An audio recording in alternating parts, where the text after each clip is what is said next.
Assalamualaikum warahmatullahi wabarakatuh. Perkenalkan, nama saya Muhammad Rifki Hauzan dari Fakultas Hukum UPN Veteran Jakarta. Kali ini sebagai pemenuhan ujian tengah semester Hukum Internasional dengan dosen pengampu Budiani Sediawati, saya akan menyampaikan materi terkait sumber-sumber hukum internasional. Nah, apa sih pengertian dari sumber hukum internasional itu? Yuk kita langsung simak materinya aja.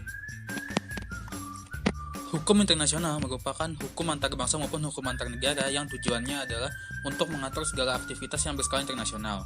Hukum internasional diartikan sebagai perilaku dan hubungan antar negara.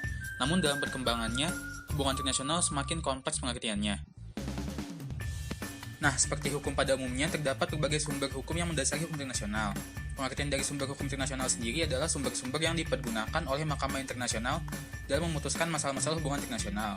Sumber hukum internasional dibagi menjadi dua. Yang pertama, sumber hukum material dan menurut J.G. Stark, sumber hukum internasional dalam arti material adalah sebagai bahan-bahan aktual yang digunakan oleh para ahli hukum internasional dalam menetapkan hukum yang berlaku bagi suatu peristiwa atau situasi tertentu. Yang termasuk dalam sumber hukum material adalah prinsip-prinsip yang menentukan isi ketentuan hukum internasional yang berlaku. Sedangkan menurut J.L. Berkeley, sumber hukum internasional dalam arti formal adalah sumber yang paling utama dan memiliki otoritas tinggi dan otentik yang dipakai Mahkamah Internasional dalam memutuskan suatu sengketa internasional. Yang termasuk sumber hukum formil adalah perjanjian internasional dan kebiasaan internasional.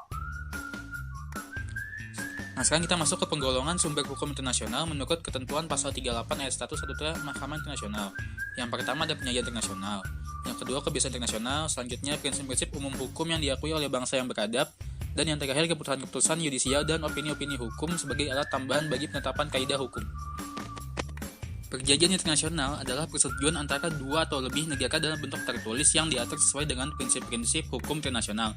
Fungsinya adalah sebagai bukti adanya kebiasaan internasional ketika ada perjanjian bilateral terhadap kasus yang serupa, yang memakai prinsip-prinsip yang sama atau ketentuan-ketentuan yang serupa sehingga bisa menimbulkan akibat hukum yang sama.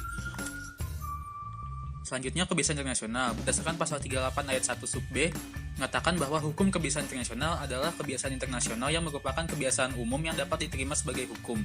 Kebiasaan internasional dapat dikatakan sumber hukum jika memenuhi unsur yang pertama, terdapat suatu kebiasaan yang bersifat umum, dan yang kedua, kebiasaan itu dapat diterima sebagai hukum. Prinsip-prinsip hukum umum diakui oleh negara-negara beradab.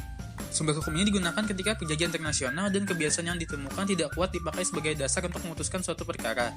Prinsip hukum umum seringkali berguna dan berfungsi sebagai keterangan untuk menginterpretasikan sebuah kebiasaan atau perjanjian internasional. Hal ini terutama ditemukan dalam naskah persiapan suatu perjanjian internasional. Keputusan pengadilan pasal 59 Statuta menegaskan bahwa the decision of the court shall have no binding effect except between the parties and in respect of the particular case. Keputusan mahkamah bukan merupakan sumber formal dari sumber hukum internasional.